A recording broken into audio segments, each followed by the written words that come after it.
오늘 시편 104편도 어제 보았던 103편과 마찬가지로 감사 찬송 시입니다. 두 시편 모두 내 영혼아 여호와를 송축하라 라는 말로 시작하고 끝을 맺습니다. 송축하라는 명령은 감사와 찬송에 대한 명령이고 하나님께서 행하신 일들을 기억하는 것이 핵심입니다. 103편 어제 말씀이 구원하신 하나님 그리고 하나님의 긍휼을 강조하고 찬송했다면 오늘 우리가 읽은 104편은 창조하신 하나님, 그분의 위대하심에 대한 찬양이라고 할 수 있습니다.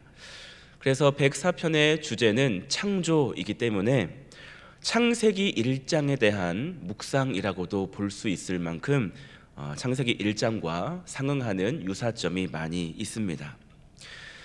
1절에 보면 시편 기자는 가장 먼저 하나님의 위대하심을 송축합니다. 내 영혼아 여호와를 송축하라.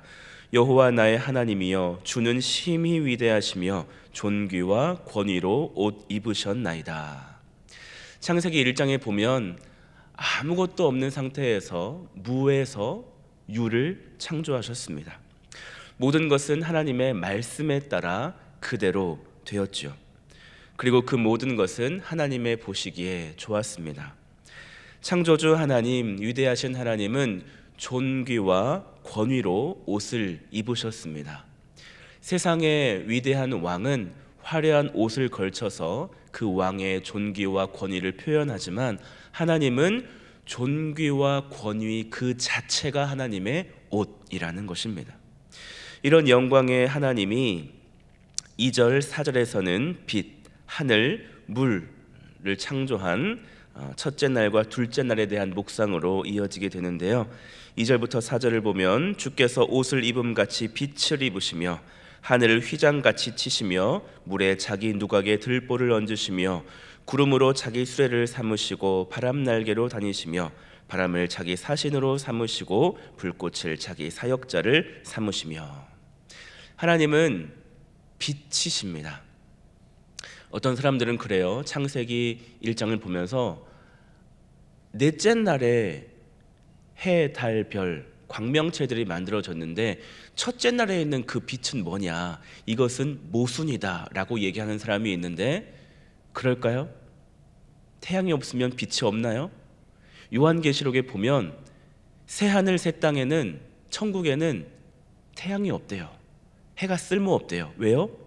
하나님이 빛이시기 때문에. 그래서 하나님은 빛 그 자체이십니다. 빛이 있기 위해서 다른 별들이 필요한 것이 아니죠. 그리고 또 하나님은 하늘도 만드셨는데 마치 휘장을 치는 것처럼, 우리가 커튼 치는 것처럼 너무나도 쉽게 하늘을 지으셨고, 구름은 마치 왕이신 하나님께서 타고 다니시는 수레처럼 묘사하고, 바람은 그 수레를 움직이는 동력과도 같이 묘사되어 있습니다. 참 표현이 아름답습니다. 이제 그 시편 기자는 이 높고 위대하신 하나님이 이 땅과 관련하여서 어떤 일을 행하셨는지를 또 묘사합니다. 5절부터 9절까지 말씀을 보면 땅에 기초를 놓으사 영원히 흔들리지 아니하게 하셨나이다. 옷으로 덮음같이 주께서 땅을 깊은 바다로 덮으심에 물이 산들 위로 솟아올랐으나 주께서 꾸짖으시니 물은 도망하며 주의 우레소리로 말미암아 빨리 가며 주께서 그들을 위하여 정하여 주신 곳으로 흘러갔고 산은 오르고 골짜기는 내려갔나이다. 주께서 물의 경계를 정하여 넘치지 못하게 하시며 다시 돌아와 땅을 덮지 못하게 하셨나이다. 창세기 1장의 셋째 날에 대한 묵상입니다. 셋째 날에 하나님은 물을 한 곳으로 모으셨죠. 그래서 모인 물을 뭐라고 부르셨죠? 바다라고 부르셨고, 물이 한 곳으로 몰려가니까 드러난 그것을 묻, 땅이라고 부르셨습니다. 하나님께서 명령하셨고 모든 것이 그대로 되었습니다. 5절부터 9절까지가 강조하는 것은 하나님은 땅의 기초를 놓으셔서 영원히 흔들리지 않게 하셨다는 것입니다. 물의 경계를 정하셨기 때문에 물은 땅을 덮지 못합니다. 사람을 비롯한 생물이 사는 이 땅은 하나님의 보호 아래에 안전하다는 것입니다. 하나님께서는 모든 생물에게 삶의 터전을 주셨고 그 터전은 하나님의 다스림 아래 굳건히 놓여 있습니다. 역사상 이 원칙이 단 한 번 깨진 적이 있었죠. 물이 땅을 덮지 못한다라고 하는 이것이 한번 물이 땅을 덮었던 때가 바로 노아의 대홍수 때였습니다. 사람의 죄가 땅에 가득해서 하나님이 심판하셨죠. 그런데 다시 노아의 홍수가 마치고 무지개를 보여주시면서 다시는 물로 인해서 심판하지 않겠다라고 약속을 하셨습니다. 우리가 발을 딛고 살고 있는 이 터전이 하나님의 주권 아래에 있다는 것입니다. 하나님 우리가 살 수 있는 환경을 주시고 지금도 계속해서 우리가 살아갈 수 있도록 붙들고 계시다라는 말씀입니다. 10절부터 23절까지는 셋째 날, 넷째 날, 그리고 여섯째 날에 대한 묵상입니다. 하나님이 물을 주셔서 각종 동물들이 갈증을 해소하게 하고 동물과 사람이 먹을 수 있는 풀과 채소가 땅에서 자라게 하셨습니다. 나무와 산과 바위 등은 하나님이 짐승들의 거처로 주기도 하셨습니다.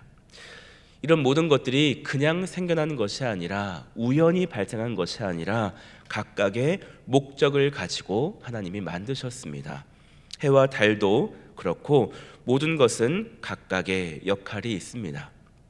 우리가 아무렇지 않게 당연하게 보고 있는 이 자연 현상들은 하나님께서 이 세계를 돌보고 계시다는 것의 증거입니다.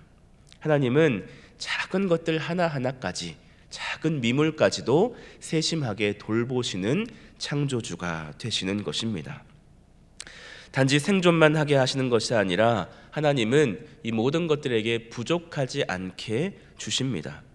특히 15절에 보면 하나님은 사람에게 포도주와 기름과 양식을 주시는 것을 언급하면서 그것으로 인해 사람의 마음이 기쁘고 얼굴이 윤택하게 되고 그 마음이 강해진다고 말합니다.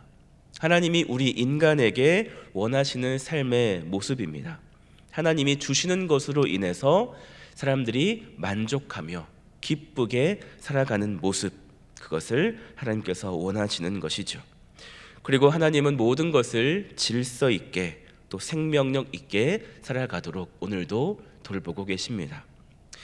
이렇게 여기까지 기록하고 시편 기자는 쓰다가 감격했나 봐요. 그래서 24절에 보면 여호와여 주께서 하신 일이 어찌 그리 많은지요.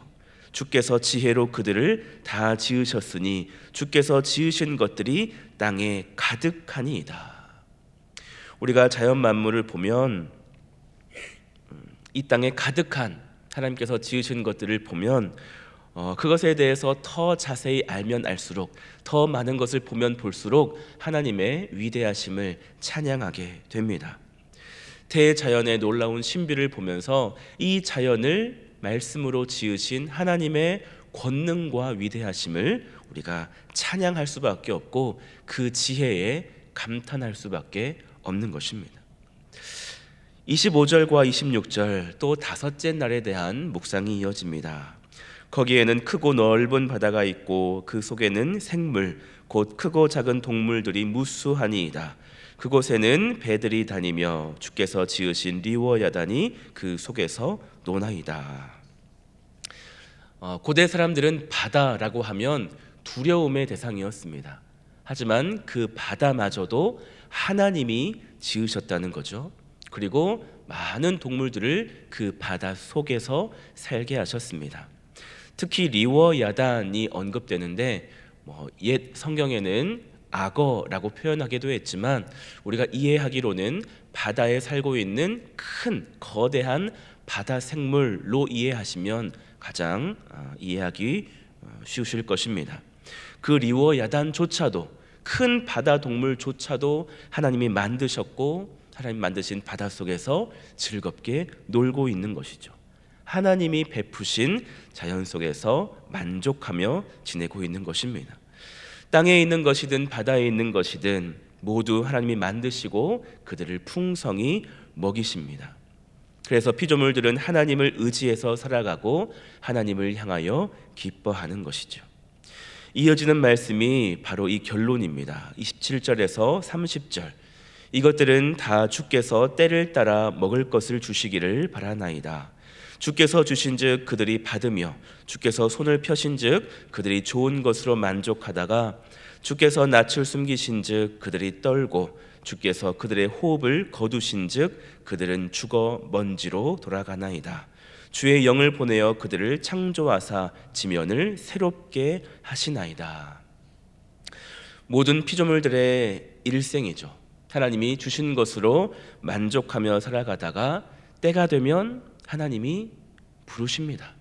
그 호흡을 거두실 때가 있습니다.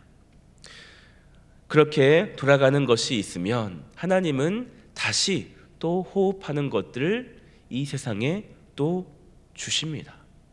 그래서 가고 오고 계속해서 이 땅은 새로운 생명으로 충만하게 되는 것이죠. 모든 피조물들은 그렇게 지나가는데 하나님만은 영원하십니다. 그래서 하나님의 영광은 이 모든 역사를 통해 계속해서 이 땅 가운데 선포되고 창조 때에 지으신 것들로 인해 만족하고 기뻐하셨던 것처럼 하나님은 계속해서 오늘날에도 우리 피조물들을 통하여서 기뻐하시고 영광을 받으시는 것입니다. 오늘 우리가 드리는 예배, 우리가 드리는 찬양, 이것들을 보고 들으시면서 하나님은 또 기뻐하시는 것이죠. 하나님은 존귀와 권위로 옷 입으신 위엄의 왕이시며 그 권위 아래 있는 모든 것들을 세심하게 돌보시고 그들의 필요를 풍성하게 채워주시는 하나님이십니다. 그러면 이 위대하고 선하신 왕께 우리는 어떻게 반응해야 할까요? 그것이 104편의 후반부에 기록되어 있습니다. 33절, 내가 평생토록 여호와께 노래하며 내가 살아있는 동안 내 하나님을 찬양하리로다. 위대하신 하나님을 알면 알수록 우리가 해야 하는 것은 무엇입니까? 찬양하는 것입니다. 그분이 하신 일을 평생토록 살아있는 동안 영원히 그분을 노래하는 것, 그것이 우리의 다짐이 되어야 하겠습니다. 우리가 이 땅에 허락되는 그 시간 동안에 가장 우선순위로 삼아야 할 것은 하나님을 찬양하고 예배하는 것입니다. 이것이 가장 우선순위가 되어야 합니다. 먹고 사는 것이 물론 중요하죠. 삶에서 만족하고 행복한 것도 중요합니다. 하지만 오늘 말씀에서 분명히 볼 수 있는 것처럼 우리에게 필요한 모든 것은 하나님이 주십니다. 하나님이 주지 않으시면 우리는 아무것도 얻을 수 없고 그 무엇으로도 만족할 수 없습니다. 하나님은 모든 좋은 것에, 모든 복의 근원이십니다. 그러니 우리가 하나님이 주신 것으로 인해 만족하다가 하나님이 부르시면 할렐루야 찬양하며 그분께 돌아가면 되는 것입니다. 우리가 이 땅에서 더 많은 것을 가지려고 욕심낼 필요도 없습니다. 왜냐하면 하나님이 우리에게 필요한 것을 아시고 공급해 주시기 때문입니다. 그래서 우리가 다른 것을 더 가져야 되겠다라는 것을 삶의 목적으로 갖지 마시고 다른 것으로 더 즐겁게 쾌락으로 내가 이 세상 남은 생을 즐기며 재밌게 살아야 되겠다라고도 목적을 삼지 마시기를 바랍니다. 우리의 삶의 목적은 무엇이라고요? 하나님을 찬양하고 예배하는 것, 이것이 우리의 삶의 가장 우선순위가 된다면 하나님은 우리에게 부족함이 없이 공급해 주실 줄로 믿습니다. 하나님 안에 모든 만족과 기쁨이 있는 줄 믿습니다. 두 번째는 즐거워하는 것입니다. 34절, 나의 기도를 기쁘게 여기시기를 바라나니 나는 여호와로 말미암아 즐거워하리로다. 시인은 여호와로 말미암아 즐거워할 것을 다짐합니다. 하나님이 주시는 무엇이 아니라 하나님으로 즐거워하는 것입니다.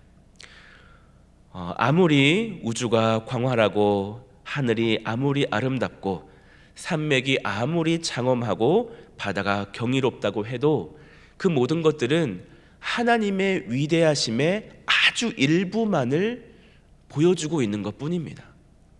우주를 보면서 그 광활한 것에 우리가 놀라고 또 두려움도 느끼죠. 그런데 그것은 하나님의 아주 일부만을 표현해 놓은 것이라는 것입니다.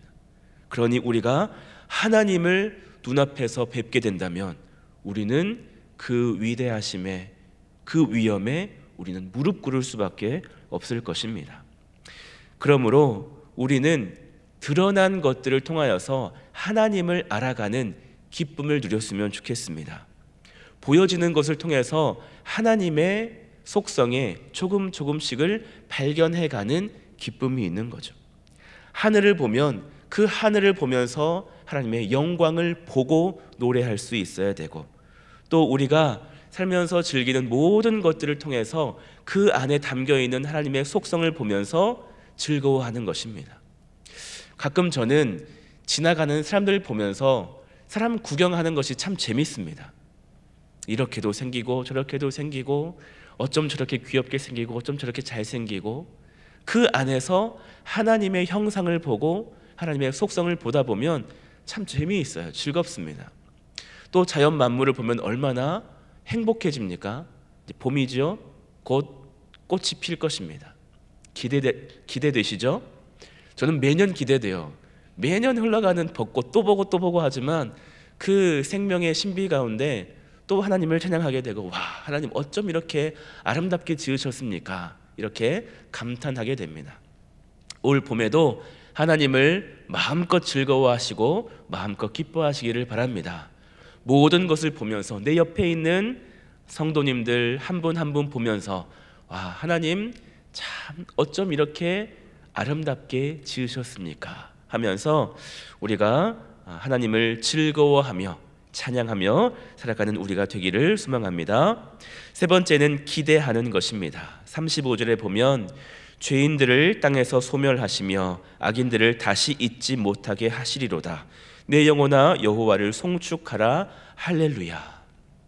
끝으로 시편 기자는 하나님께서 죄인에게 내리실 심판에 대해서 언급합니다. 노아의 때에 그러했듯이 하나님께서 마지막 때에도 심판하실 날이 있으실 겁니다. 그리고 동시에 모든 것을 회복시키실 날도 올 것입니다. 모든 것을 새롭게 하시고 그 질서를 바로 잡으시는 날이 옵니다. 다시는 죄가 들어올 수 없는 더 온전한 세상을 하나님이 만드실 것이고, 하나님을 대적하는 자는 결코 그곳에 들어갈 수 없을 것입니다. 누가 그 새로운 땅과 하늘에 들어가게 될까요? 오직 믿음으로 구원받은 자들, 그리고 하나님을 즐거워하는 자들이 그곳에 들어가게 될 것입니다. 영원토록 하나님을 찬양하고 그분으로 인해 기뻐하기를 원하는 사람만 들어가게 될 것입니다. 그렇겠죠? 하나님 때문에 기뻐하지도 않는데, 하나님을 영원히 찬양할 마음도 없는데 그곳에 들여보내시겠습니까? 그렇지 않을 것입니다. 여러분, 가끔 엉뚱한 분들은 천국에서는 뭐 해요? 찬양만 해요? 평생 예배만 해요? 즐거울까요? 이런 분들이 계시는데, 즐겁죠. 행복하죠. 지금까지 말씀드린 모든 그 능력의 하나님이 나를 주목하고 계시고 나를 사랑하시고 또 나와 함께 찬양하고 예배하는데 그 자리가 행복하지 않을까요? 저는 이 땅에서 아무리 즐거운 순간이 있어도 천국에서의 그 짧은 순간보다 결코 행복할 수 없다고 생각합니다. 천국을 기대하시기를 바랍니다. 여러분, 하나님을 즐거워하시고 영원토록 하나님을 찬양하고 예배할 그 천국을 사모하시기를 바라고, 이 땅에서 악한 것들 보면서 마음이 상할지라도 마지막 때에 하나님이 공의를 베푸시고 심판하실 것이라는 것을 믿고 참고 견뎌내실 수 있기를 바랍니다. 우리의 주위를 둘러보면 주께서 지으신 것들이 가득합니다. 그것을 통해서 하나님을 보시기를 바랍니다. 단지 꽃만 보지 마시고 단지 하늘만 보지 마시고 그것을 통해서 하나님을 보는 것이 목적입니다. 그래서 그러다 보면 우리에게 주님께서 주시는 기쁨으로 충만해질 것입니다. 그래서 그 만족과 기쁨을 예배를 통해, 찬양을 통해 오늘도 표현하고 오늘도 하나님과 가깝게 동행하는 복된 날 살아가시기를 주님의 이름으로 축원합니다. 아멘. 기도하겠습니다.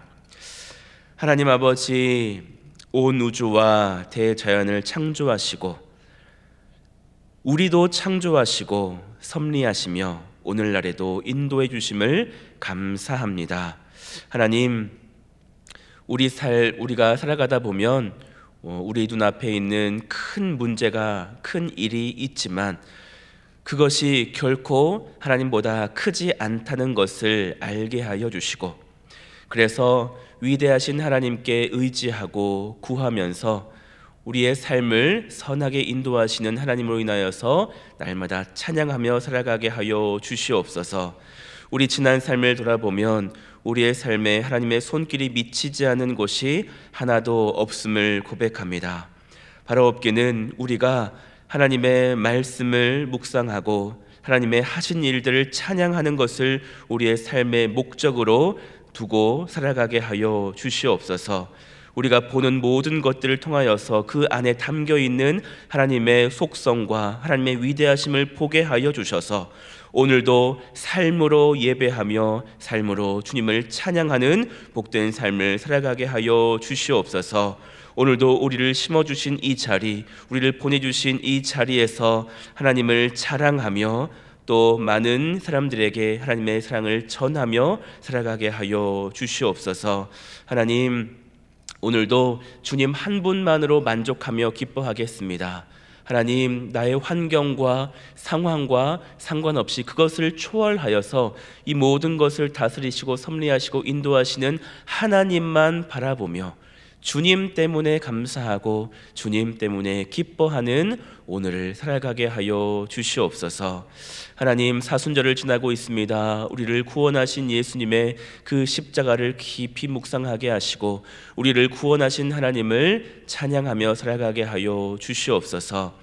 이제 하만나 기도회를 앞두고 있습니다. 하나님, 기도로 준비하게 하셔서 하만나 기간 동안 나를 만나 주실 하나님, 나에게 놀라운 일들을 행하실 하나님을 기대하면서 준비하게 하여 주시옵소서. 그래서 준비한 그릇만큼 차고 넘치게 채우시는 하나님을 우리가 만나고 경험하게 하여 주시옵소서. 그래서 우리의 삶이 송두리째 바뀔 수 있는 또 하나의 삶의 터닝 포인트가 되게 하여 주시옵소서. 오늘도 우리 보배로운 교우들 가는 곳곳마다 주님 동행하여 주시고 오늘도 우리를 통하여서 축복이 흘러가게 하여 주시옵소서. 모든 영광 주께 올려드리며 예수 그리스도의 이름으로 기도하옵나이다. 아멘.